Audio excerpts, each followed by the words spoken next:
satu-satunya cara artinya untuk merubahnya, ya, kalau dari orang yang ingin merubah akhlak apa pemimpin kepada rakyat atau orang tua kepada anaknya, ini memang mesti dengan cara al-qudwah al-hasanah, harus dengan memberi keteladanan. Dan kalau kita lihat bahwa ya Rasulullah sallallahu alaihi wasallam itu kesuksesan beliau merubah akhlak itu karena diawali dengan keteladanan. Maka tidak bisa akhlak itu dengan kekerasan dengan apa kalau kemudian tidak dengan keteladanan, ya. Maka ya mohon maaf kalau mungkin kita sebutkan di kita ya banyak upaya-upaya untuk ya perbaikan akhlak, ya, baik itu misalnya dengan memberi materi pelajaran di sekolah-sekolah, bahkan sering sekali ini diseminarkan, didiskusikan melihat kepada keadaan akhlak daripada generasi kita, ya, tetapi ini kadang-kadang efek terhadap perubahan itu tidak terjadi banyak karena memang yang bicara ini sendiri kadang-kadang tidak memberikan keteladanan.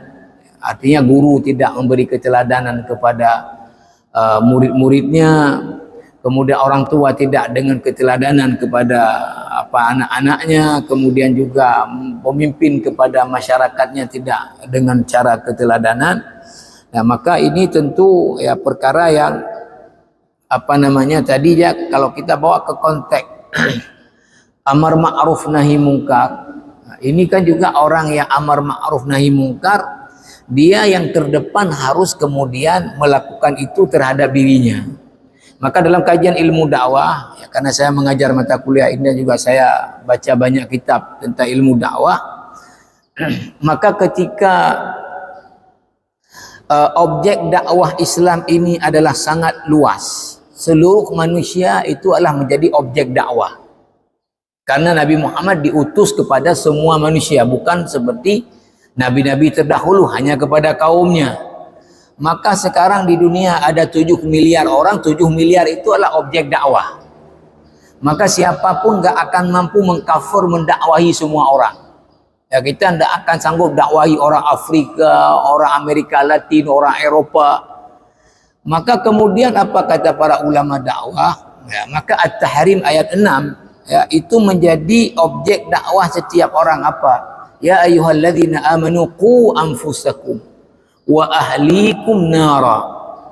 Ya, masing-masing orang pertama harus mendakwahkan dirinya dulu. Sebelum dia mendakwahkan orang lain, dia mesti dakwahkan dirinya dulu. Kemudian siapa yang wajib dia dakwahkan lagi lah keluarganya sebelum mendakwahkan orang lain. Nah, sehingga kata ulama dakwah jangan sampai ya sibuk mendakwahkan orang lain kemudian lupa dirinya sendiri.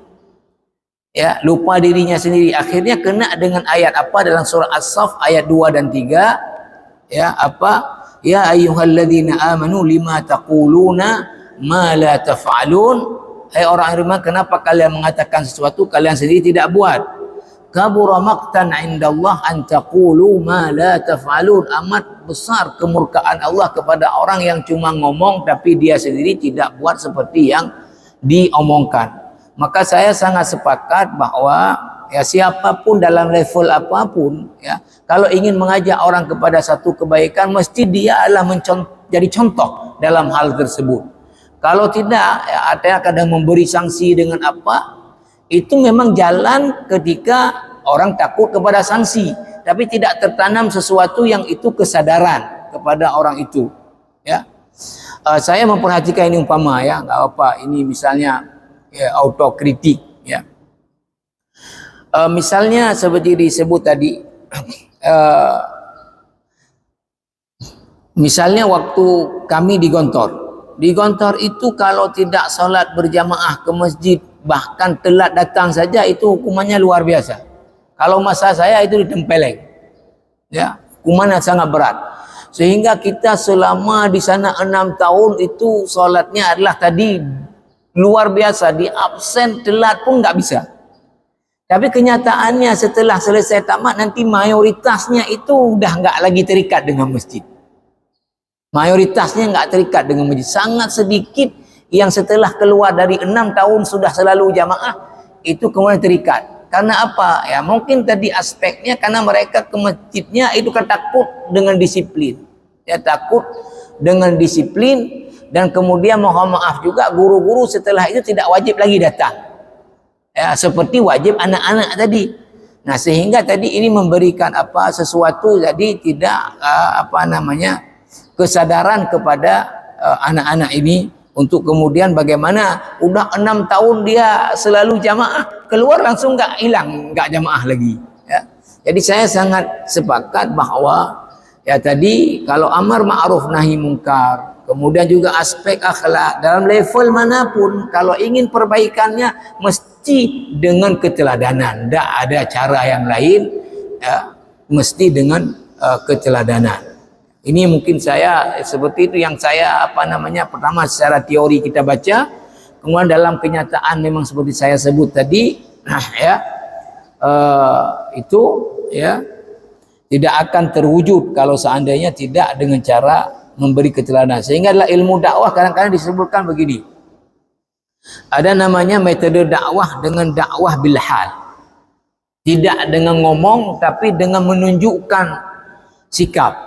Sehingga ada kaidah dalam bahasa Arab ada kalanya lisanul hal asdaq min lisanil maqal. Ya. Sehingga disebutkan lisan. Jadi kadang-kadang lebih efektif dakwah dengan keteladanan daripada dakwah bicara. Ya. Kita enggak bicara banyak, ya, tapi kita beri contoh. Itu lebih efektif daripada bicara banyak tapi enggak ada dalam contohnya. Kita sendiri enggak buat. Ya. Maka disebutkan tadi kaidahnya lisanul hali asdaq min lisanil maqal. Dia lebih efektif daripada kita bicara tapi tidak ada buat. Lebih bagus buat tapi nggak banyak bicara daripada banyak bicara kemudian tidak ada buat.